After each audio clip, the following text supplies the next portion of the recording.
Good morning, everybody, and welcome to today's webinar. My name is Christelle Oren, and I'm the COO here at HR Locker.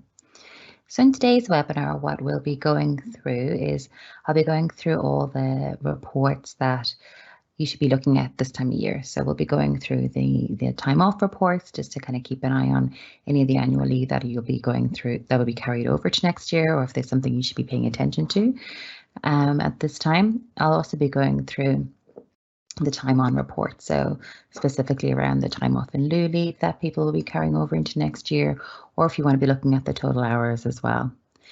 Then I'll also be going through the next module here is the CPD one, which is your training record. So we'll have a brief overview to look at if you're monitoring how many CPD hours people are working, and or if there's training that's expiring next year, so what training you need to be organizing. And also if you're running any training requests as well, that's a nice way to kind of get your training needs ready for 2022. We'll also be going through the reports for HR docs to make sure all your documents are actually signed and ready and completed for next year.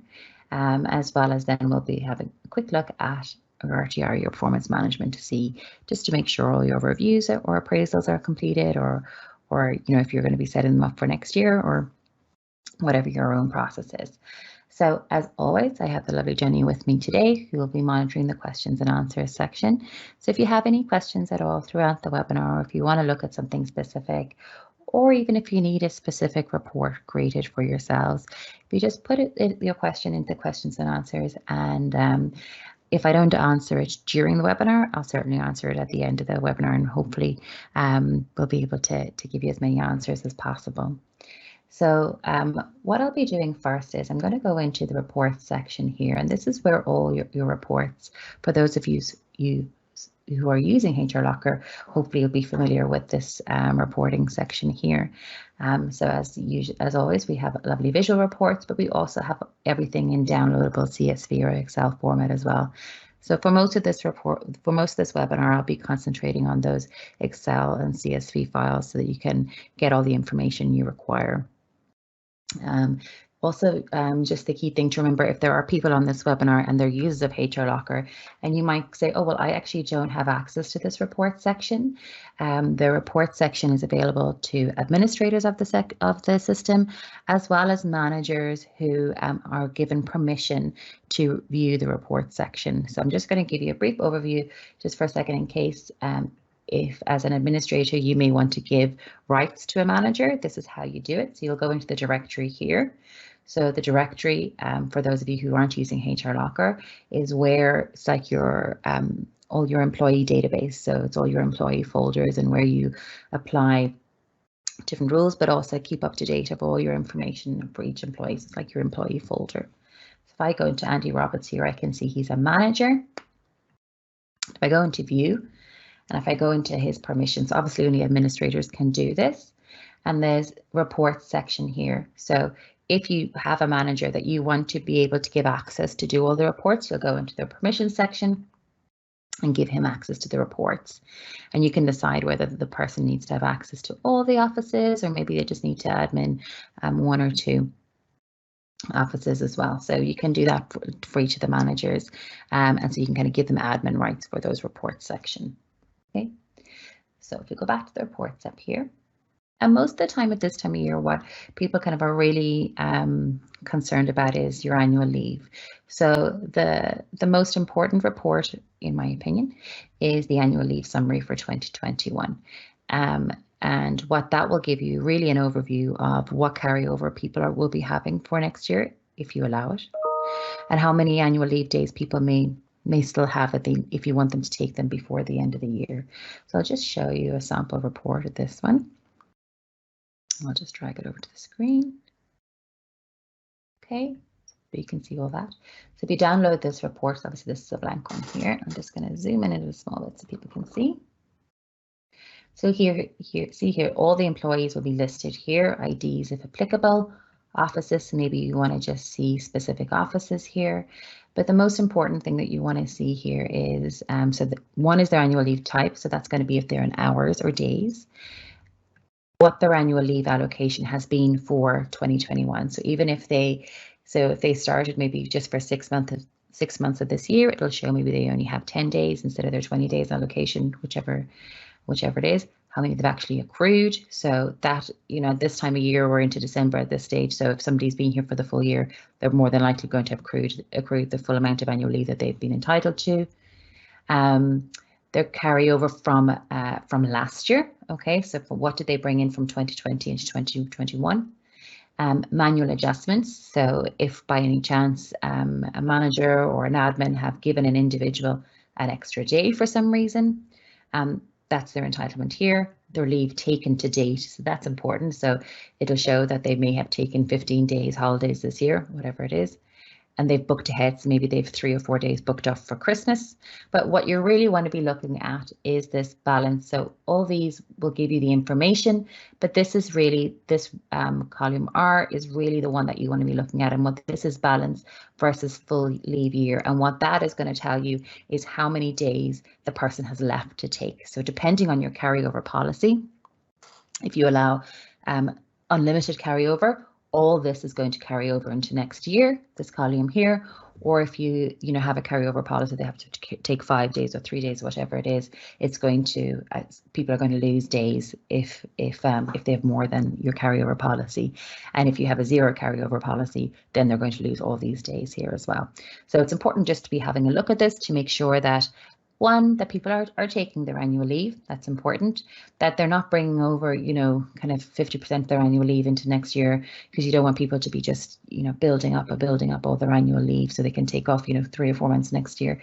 But also, it's a good time to be having conversations with individuals at this stage that if somebody, for example, has 10 days here and you have a carryover policy of 5, you probably want to have conversations with those employees to say, well, look, you're going to be losing an extra 5 days, or maybe you want to be putting in a manual adjustment to have that individual agreement with somebody to say that, look, you can carry the extra days. Our carryover policy is 5.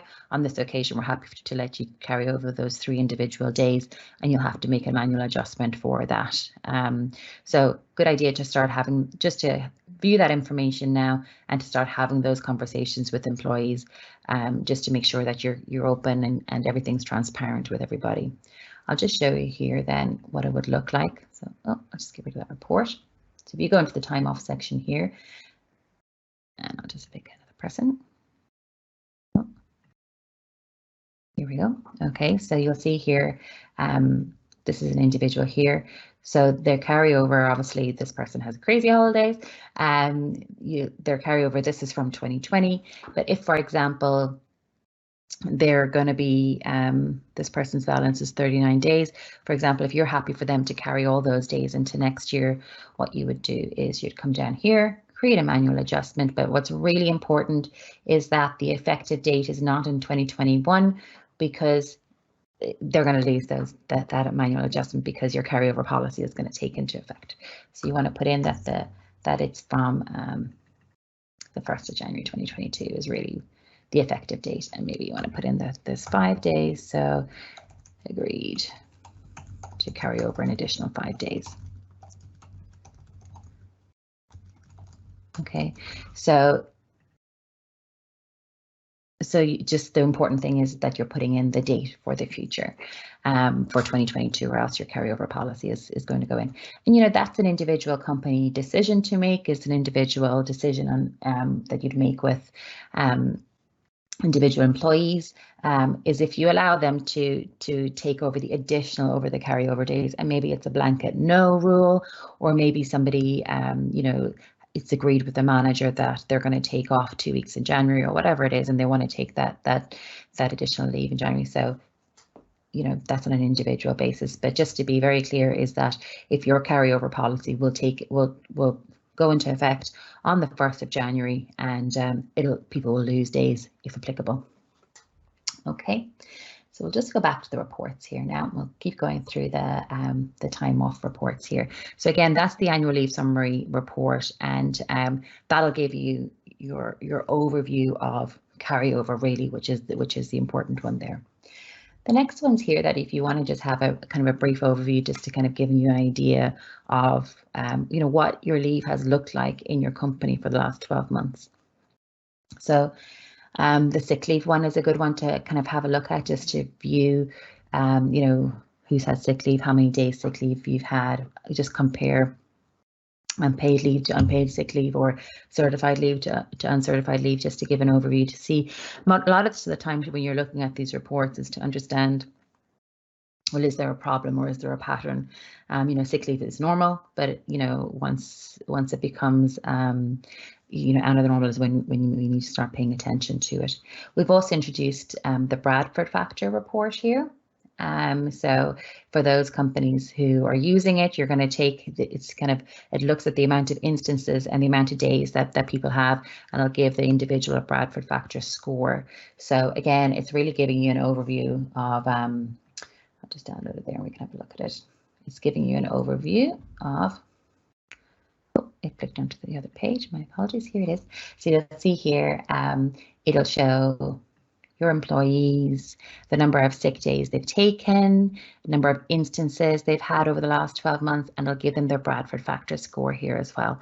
So you can kind of see, well, you know, who's had and who's having a sick leave issue. So for example, if I look at this person here, what's this person's name? Let's see. So Liz McMahon, she's in the head office. Over the last 12 months, she's had 8 sick leave days, and there were 3 separate occasions. So she had three sick leave instances, and there were 8 days overall, which gives her a Bradford Factor of 72. So, you know, depending on what your company's acceptance level is, you might say, well, that's acceptable. We're really looking at the Bradford Factor scores kind of over 200 is what would be a concern for us. So, you know, if you are using the Bradford Factor, you just need to decide on your own company principles in terms of what would you see as reason for concern. The other thing I would say with the Bradford Factor, which is, it's a good way to measure sick leave. However, I do think it comes with a little bit with a warning in terms of, say, for example, if this person maybe is, if they have a disability, or if, for example, this person is asthmatic or has a recurring illness, then you do need to look at that Bradford Factor score and go, okay, well, they had 3 instances. However, they were all related that they had an asthma attack or something like that. So, or they had some disability that they had to go to the hospital or whatever it is. So you do need to take that into effect with the Bradford Factor score. But it gives you a nice overview. It is a nice way to view your sickness over the last 12 months, just to see if there is an issue or not. And you can view it per department and office as well, because just to see if there is an issue with one office or department.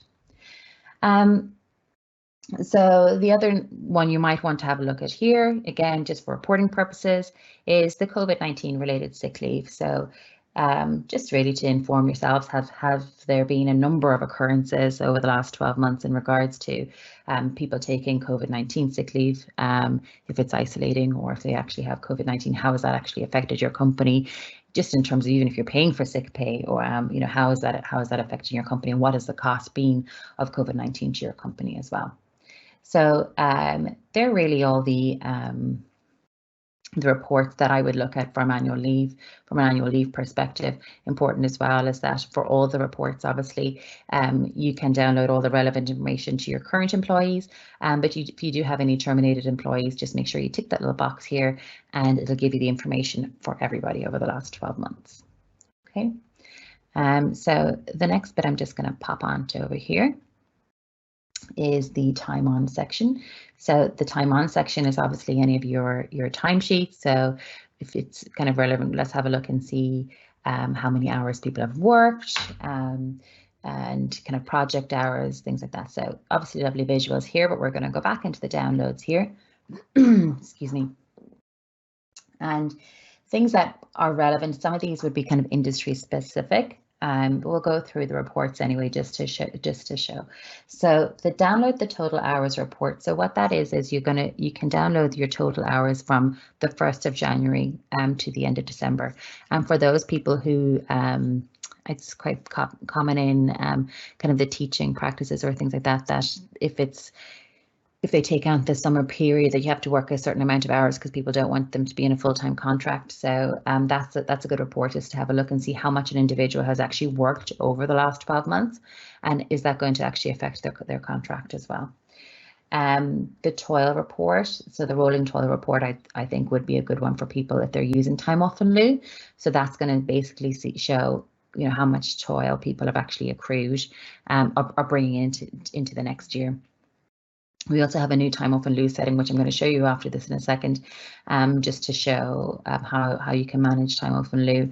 We have a number of companies using time off in lieu, and I think the biggest concern for companies is that there is a restriction on the amount of time off in lieu that people have, because all of a sudden somebody can have, you know, 300 hours of time off in lieu worked up, and then it becomes an issue. So in the settings section, and if anybody wants to come and talk to me afterwards, I can talk to you about how. So we have a number of different settings for time off in lieu now in regards to when it can expire. So you can set it that it expires, you know, 45 days from when they've accrued it, or that it expires on the 1st of every month, or whatever it is. But so again, with time off in lieu, I think it's a great way that companies manage overtime, especially in the kind of NFP charity side of things. But it definitely probably it does need to be managed. So that's an important one, I suppose. And then the next one is the summarized project report, which I think is a nice one as well. And what this will do is, let me just get rid of that Bradford factor here. Bring on the summarized project here. So this will be, for example, it depends on people or how people are using the projects. But if you're using the projects for billing, for example, or if you're using, people use the projects for two different ways. One is for billing and the other would be for cost centers. So if we talk about it for billing, you'll be able to see that all your projects, which would be your clients, will be listed here. And it's a summarized one. So would have all the clients here, the employees, the departments, and also basically how many hours were spent on that project, what was the employee cost. So for example, you know, if that employee is getting paid 20 euros an hour, whatever it is, so how much did that project actually cost us from an employee costing perspective? So that's one way. We'll give you a nice overview of that. You can do that over a 12-month period. And then we can also then look at if you're doing it from a cost perspective, internal cost perspective. So you can have your projects listed here as being sales or marketing or, you know, delivery or whatever it is. And you can, all the employees will be listed here as well, how many hours they worked in each project and what the actual employee cost. You can use it from a cost center perspective as well. So again, look, all these reports, I'm going through quite a lot of reports today. What's important is that you pick out the reports that are relevant to you as a company. You know, you may use all the reports, great, or you may just go, well, you know, what's important to me is the total hours report and the annual leave report. So, you know, you guys work with yourself, and again, happy to go through with anybody if they have any questions in regards to reports.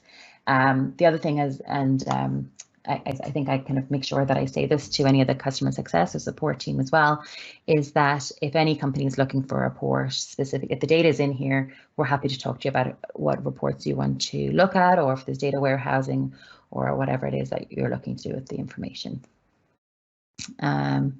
So the next section here is we're going to go into the HR documents here. Again, we've got lovely visuals here. And we'll go then into the downloads. There's multiple and single reports. The key thing here is what you want to look at is what reports haven't been, what documents haven't been signed, and that's the key. So there's an overview here where you will see the HR document signature. So if I select all of these, okay. Oh, I don't think there's anybody in here, but basically you're going to see everybody listed down here, and you'll see what documents have been signed and haven't been signed, and that's important. Just if you want to end the year on a clear note that you know every document that you have published here, whether it's health and safety information or ISO information, GDPR, HR, your handbooks and all that kind of thing, but just to make sure you've closed off the year that everything has been signed, which is just a nice way to kind of tick that box. So that's a nice and important one as well. We'll move on to the next section here, which is the employee side of it. So again, we've got the visuals and we also have the downloads. The visuals here is that you, first of all, here's your headcount report, which I suppose for any scaling company, or just kind of really give you an overview to see how you've kind of progressed or where the dips and the growth have been. So that gives you a nice visual there as well. So if we go to the downloads here, quite a lot of information here. I'm going to go through a few of these, but again, I won't go through all of them, but if you have any questions about specific reports, just come back and talk to me, okay? So the first one, which I think is a good one, is if we look at the employee cost report. So we'll just download that one here. And this is going to give you an overview, put it over here, of how much people have actually cost you. Now, obviously, this doesn't take into your employer tax or anything like that, but it takes into account all their benefits and things that people actually have. So things you've given to people. So say, for example, here I have MacBook Pros and 1-for-all vouchers, maybe if you're giving them out at Christmas, face masks, things like that, and bonuses. So you'll get an overview of how much somebody has cost in terms of benefits over the last 12 months. And so if I look up here, there's Adam Adams here. So he works 35 hours a week. We're not paying him anything at the moment, but if I had a salary here to come into his salary would be there. You look at his health insurance. He says, does he have an iPhone 8? No, he doesn't. Only this person has an iPhone 8. Who has the MacBook Pro? How much that's costing? Who got a 1-for-all voucher? And then if there was any bonuses paid out to this year, so you'll see the actual overall cost for the individual, which I think is a nice report as well to see. Because a lot of the times, even if you're giving things to people, so if it could be uniforms or phones or anything like that, there is a cost to those things. So it's important just to have an overview to see, well, this person's actually got a considerable amount of replacements, so it's something we need to focus on why their stuff is being replaced so often. Okay. The next thing we can look at is these three things are nice to look at. So the right to work, the right to work summary document, and the background check. So when we look at these two documents here, it'll give you an overview really of what maybe you might need to do for next year. Okay, so if we look at the right to work, so that's kind of everybody's visa status that you've got. So if we look here, I'm just going to pull this over here. So right now in this company, we only have one person here who requires a visa, and I can see here that the next review date is the 31st of July. So what you would do with this report, if you have a number of people on some kind of work visa, you would see who needs to be reviewed in 2022. So for example, if there's people who maybe need new student visas, or if their stamp 4s are run out, whatever it is, so just that you are ahead of it a small bit to say, okay, well, these 4 people, I need to be working on them for 2022 because their visas need to be updated, just so that you kind of get that work ready for yourself for next year. Same thing in regards to the background check. Same report, same structure report, basically. Pull that over here. So there's your background report. Same thing is you're going to go through if somebody's got DBS checking or Garda vetting or anything in terms of background information that you require, that you'll see whose is running out next year and who needs to be redone. Again, just a nice way to kind of keep an overview. Now, for all these things, I'm giving you the reports here for you to plan for next year. There are reminders, obviously, in the system that you'll get an email notification to say this person is due. But this is just a way for you to kind of get an overview to kind of plan for next year. So the next nice ones here. If you want to look at the headcount report again, if you want to give it an overview of that, terminated employees. So nice way to kind of get an overview to see, it'll give you the reason why people have left. So at the end of the year, if you've had quite a few people leaving, for example, you might want to just kind of see how many people, even if you have to see how many people who are on short-term layoff, so whatever it is in regards to that. And also if you actually want to see the reason why they've left. So that's an important one. I'm just going to jump in there super quick. If I jump over here, we'll go back to the directory. So again, that's where all your information is kept on people. And there is a new one here in terms of employment, where we go to when you're terminating somebody, so somebody's left the company, and there's the reason for leaving. So again, at this time of year, if you've had a high turnover of employees, maybe you want to go back and review, okay, well, did people leave because obviously there was redundancies, or did people leave because they didn't pass the probation, or whatever it is, at least to kind of give you an overview to see why people left. And again, most of these things are, is there a problem or not a problem? Okay. So there's other small things we can look at. If you want to download the directory export, you can filter people by age to see if there's going to be people coming up in regards to retirement, things like that. Also your bonus history. So I think that's a good one as well, which we can compare the bonus potential to the bonus earned. I just show you that here. So for example, the bonus potential, so maybe this person would have a bonus potential maybe of 5,000 euros over a 12-month period, but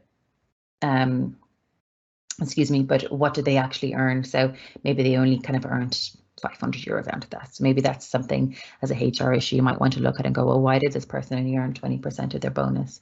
Is it because they haven't each reached their KPIs? Is it because maybe you missed a quarter for them to pay or something like that? Okay, so again, I won't go through all of these now, but the NPS one, again, that's a nice way to just have a lovely overview to see how engaged people are with the company, how your NPS has gone in regards to the scores. Are you, again, are there issues? Have they been dealt with? So I think that's an important one. So I'm just going to pause for a second because I have 4 questions here. I'm just going to hop onto the questions and then I will keep going. So manual adjustment is good for logging maternity leave to be carried over. So absolutely, I would totally agree with you. So if we go back to the time off here, so the manual adjustment, and a lot of people kind of forget the manual adjustment is here. So certainly if somebody is, if they're on maternity leave, and the maternity leave is spanning over two annual leave years, they're obviously going to be, their bank holidays or their public holidays are also going to be carried over. So yes, the system is automatically going to go in there and chop off their leave. So just make sure you're coming in here and putting in their manual leave adjustment to be bringing over, for example, if there are 5 public holidays, so that's your public holidays during maternity leave. And just the key thing, which a lot of people do all this work, they put it all in there and forget to change the date to 2022. So just make sure that you're changing it into the 1st of January 2022, so that it doesn't get chopped off. So make sure that you put it. But yes, absolutely nice way to put that there. Hi Jenny, so the time off and leave report lists by date every change to the TOIL balance for every employee in date order. Is it possible to see the current time off and leave balance by employee without having to sort all the entries? So I think we've just introduced that in regards to the time off and leave summary report. So it'll just show you I think it's in time off. Sorry, I'm clicking all over the place at the moment. Yes, I was right the first time. It's in the time on section. You go into your downloads. So the rolling expiry date, so that'll show you the current time off and leave policy. Sorry, not policy, the amount per individual. But just come back to me to make sure that it does, because if you're looking for something specific, we certainly will do that for you. Is there a plan to incorporate expenses, upload, approve, track, etc.? So at the moment we don't have an expenses section. We do have some people who do it. Because the system is quite flexible. So just to explain to you how some people do it is that when they go into their time on here, they might put in the notes here in terms of what their expenses are and they get approved here. Not the ideal way, but there is that's one way to do it. Or in the CPD section that people would upload their expense sheet every week or month, whatever way they're doing it. Yeah, if you want to come and talk to us, we'll certainly be able to talk to you about what kind of expense process that you'd like to do, and is it something that we can incorporate with you. And the next section is, I can't see the right to work report. Where is that located, or is it extra? So the right to work, the pensions and the background check is part of the professional package. So if you, it's come through as anonymous, but if you want to come and talk to me and we can see, can we turn that on for you? And then you'll be able to see the right to work. But the reports are all there. So if you have the functionality of the right to work, the report should be there. So we don't charge extra for the reporting. So again, if you want to contact myself or one of the customer success team, we can talk to you about turning that on for you. Can I change the settings so that the HR docs default to all users on the graphs instead of just me? I think at the moment it just goes to yourself. Oh gosh, sorry, I clicked the wrong thing. But I'm not 100% sure, I'll be honest. So yes, I know that's just defaulted there for me. So I will lock that down and check with development to see can we do that. I mean, the right to work report. Oh yes, well the right to work report should be there for you. So it should be, if you go into reports here and into your employees and downloads, the right to work should be here for you. So if it's not there, just come and talk to us, and maybe you don't have the right permissions or something like that, but it should be there. Okay, and the last question before I hop back in, when you add a manual adjustment for a date of 2022, is it now carrying it over automatically? Towards end of last year, manual adjustment log for 20 didn't carry over, and I had to add it in 2021. No, it's so if you add it into this year for with a future date, so just make sure you don't add it in for yeah, if you want to just talk to us, because maybe there was an issue why it didn't come through, but if you put it in for the 2022, it should add it in for 2022. So if you want to just come and talk to us, see why that didn't work for you. But yes, you should put it in for 2022. Okay, so that's I'll go back here now to where I was, if I just have to remember where I was first. So we've done the time off section, really important in regards to your annual leave side of things, to make sure, just to give an overview, having those conversations with people to make sure you've spoken to people about if there's going to be a cutoff for their annual leave, or maybe just to agree individually if they're going to carry over or not. Time on, so good one to look at here is the total hours report, if that's something that's specific to your industry, and then the summarized project report as well, so you can see the overall amount. HR docs, just to make sure you keep an eye on, if just end the year with everything being signed, all done and dusted. Employees, so here you're going to be looking at, if you want to look at their salary history, so you see anybody who's gotten any increase this year, bonus history, who got paid a bonus this year, job title history, so if anybody's job title, if you want to review who's got a job title change. And then I think the right to work, the background check, is a good one to be looking at, just to prepare yourself for next year as well. And then the headcount report, if applicable. So we'll pop on to CPD, which is really where your training records are. So what I like to say for the CPD section is, if you require something, that you need to be notified if there's an expiry date. So if, for example, and it really does depend again on industry side of things, but say if you're working in charity or non-for-profit sector, maybe you need to be notified if there's a lot of mandatory training in regards to that. So maybe there's child protection training or health and safety training, things like that. So, and it has to be done every single year. Or if you're in the construction side of things, so you need to be doing your safe pass training or their manual handling training, or even just your continuous training, your SIRI training as well, just to make sure that you can record that here.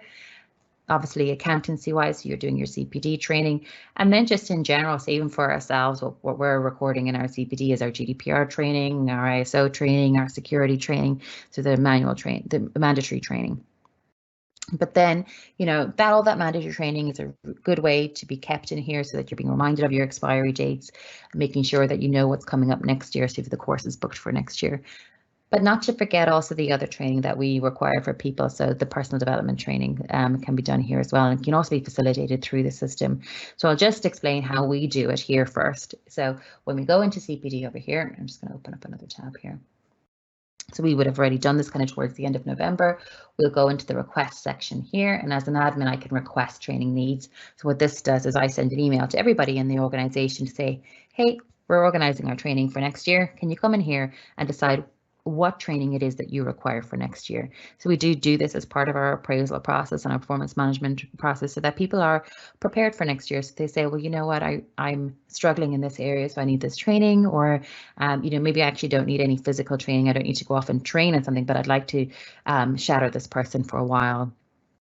So whatever it is, I think some people are a little bit apprehensive sometimes to put that mass email out there to say, hey, what training do you need?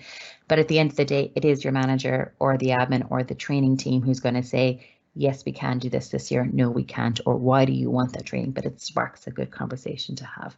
And people put in the cost and things like that to be able to put in a good cost plan for next year. So if we go to the reports again, your CPD, the main thing you're really going to be looking at is really what's going to expire for next year. And you can do that for next year. So I don't think I have any information here, but so there's nothing there for next year. But basically, you can go into every single month and see what certs are expiring per month. And that's important, again, so that you're looking at, okay, well, I've got 10 people certs in manual handling who's expiring in March. So therefore, I know that in February I need to be sorting out my manual handling training or forklift training, or whatever it is, or for ourselves, for example, we do our ISO training continuously and our security training continuously, so we can see, okay, well, we need 10 people trained in April. How's your plan going to go? And again, it's just a nice, there's always going to be email reminders from the system, but this is just a nice way to plan for the next 12 months, so that you've got when things are coming. The other thing then, the next thing here is your CPD hours achieved. So this is really looking at your 2021 base. So for specific companies, say in regards to your SIRI or construction reporting or your accountancy reporting, that you want to look at in regards to the actual hours of CPD that's been earned. So again, it's quite specific to certain industries, but you can have an overview of here to see, okay, well, Christelle has earned so many hours, to make sure that they're up to date as well. So I think that if we're looking at when we're looking at these reports, there's two different things that we've got going on here. One, we're looking at the report that's for the last 12 months. So maybe we can see how much money we've spent on training, how many hours we've done, who did training, who participated in training, who didn't participate in training. So you can review the last year, but also really important that you're taking the time to plan for the next 12 months as well. So you can put that budget in place, spread out the training over 12 months, understand who needs to be trained when, so that you are planning for the future as well. And even looking at future needs or future areas that you need to be changed. Things are changing all the time. So if there's a specific thing that's coming down the line, so at least you're prepared for it. I think that's important as well. Again, we've all these lovely visuals, but everything can be downloaded as well. So you can do your CPD hours as well, who achieved what, and then the training request. So this is the important one. So you've sent out that email to everybody for your future planning to say, this is what I need. And then you're going to download it into Excel to see what training is all there. Now it is all in CPD here as well, but you can be able to see all the costs here, the breakdown, who's requested what and why they've requested it. And I think the why is important, because if somebody's requesting, for example, AI training or whatever it is are they doing that because they think it's cool, or are they doing it because it's specific to their job and they see that their job is moving there? So it's important that you're taking that information from people as well. And then the next thing, again, the real-time reviews, which is our appraisal side of things. And this is, again, two-pronged in that. One, you're looking at the last 12 months to see from an HR perspective, you're seeing, how many reviews were completed. Was everybody reviewed, and depending on your own company, are you doing appraisals monthly or quarterly or every 12 months, whatever the way you're doing it, just to make sure that, one, they were all done, which is step one, they were all done. Next, if you're using performance metrics or things like that, you can look at, an overall scoring of things.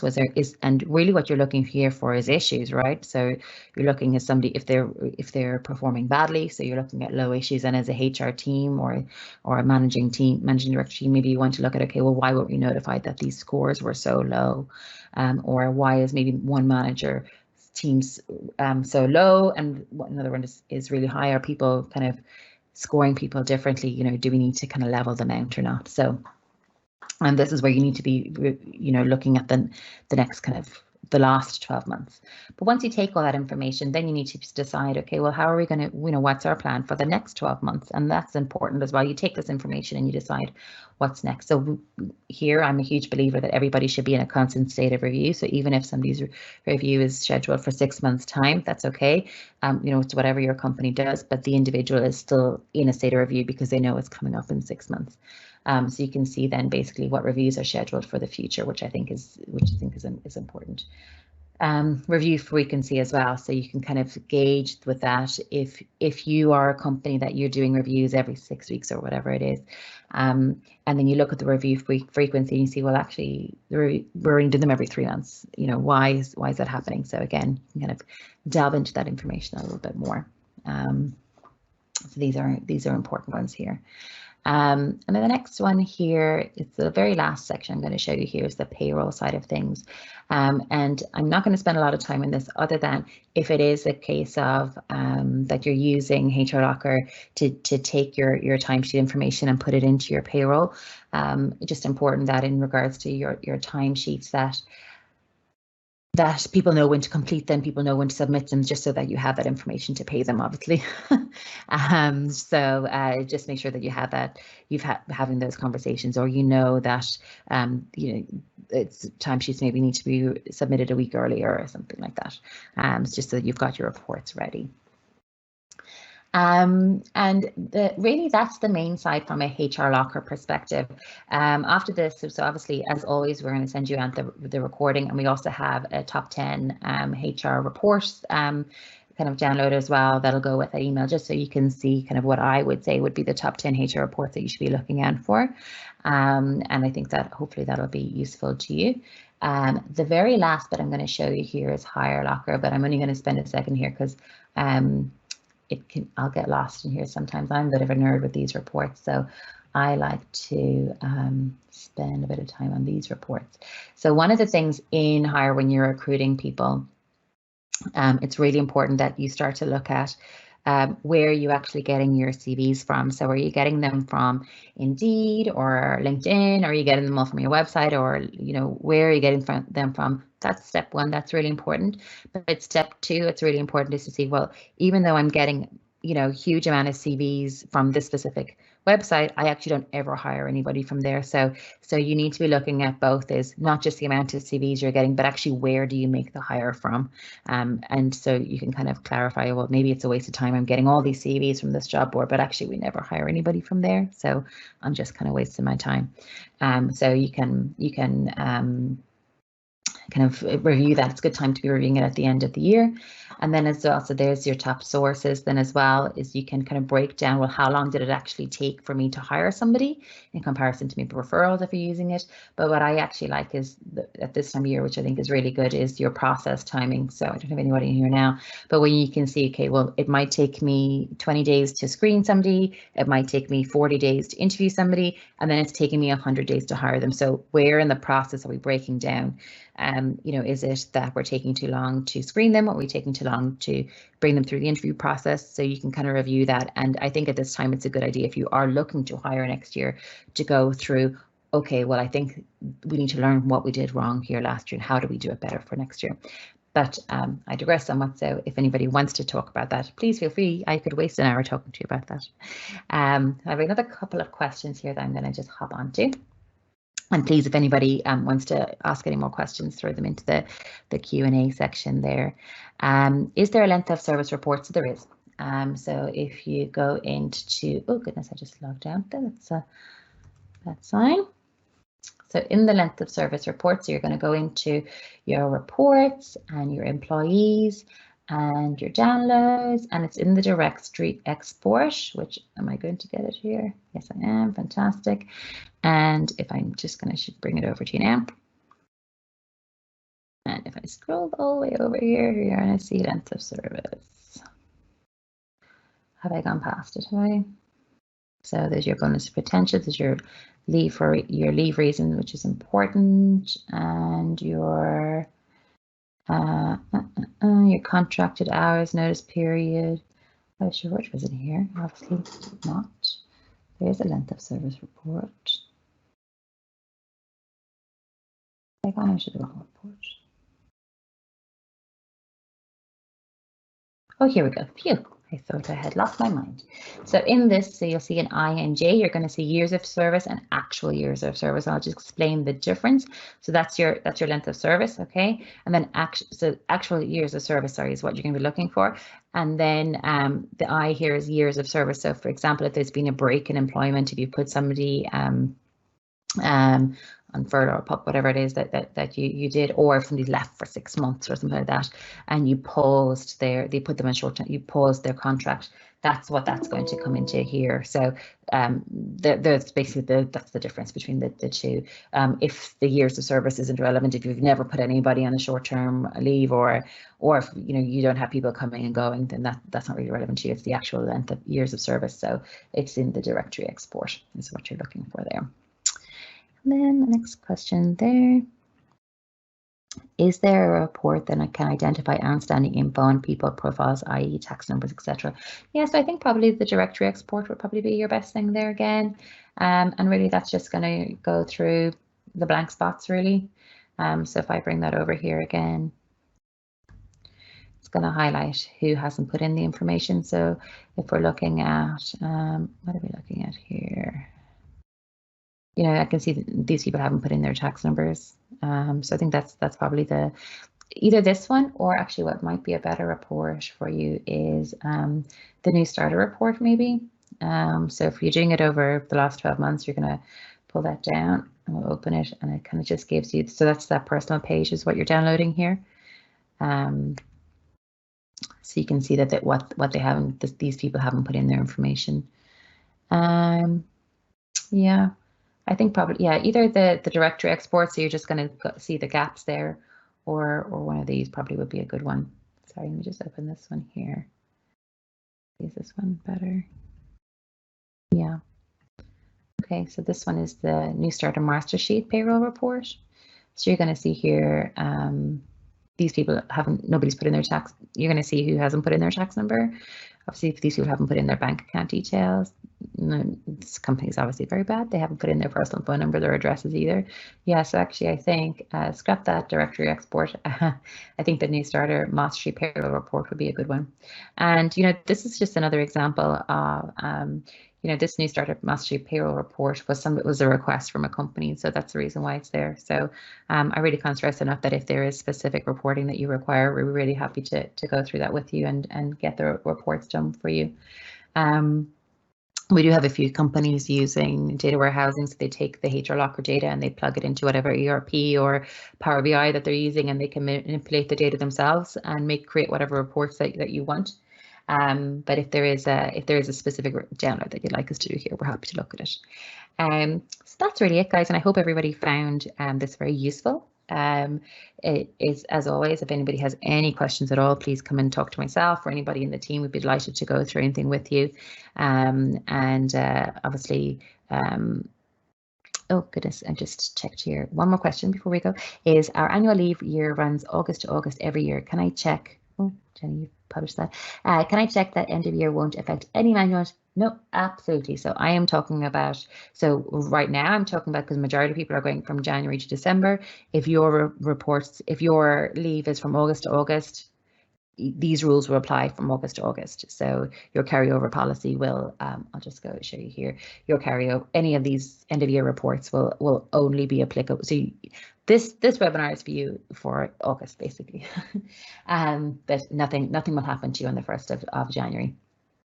And so you'll see here, well, sorry, actually, so you see there's a leave year start date. So these are all the 1st of January. Your leave year start date here presumably will be the 1st of August. So none of these rules will apply. The carryover rules won't apply to you until the 1st of August. So just if you want to double check yourself, just to make sure you go into the settings here. Do that again. If you go into settings, offices, and just look at the leave year start date and just make sure your leave year start date is August.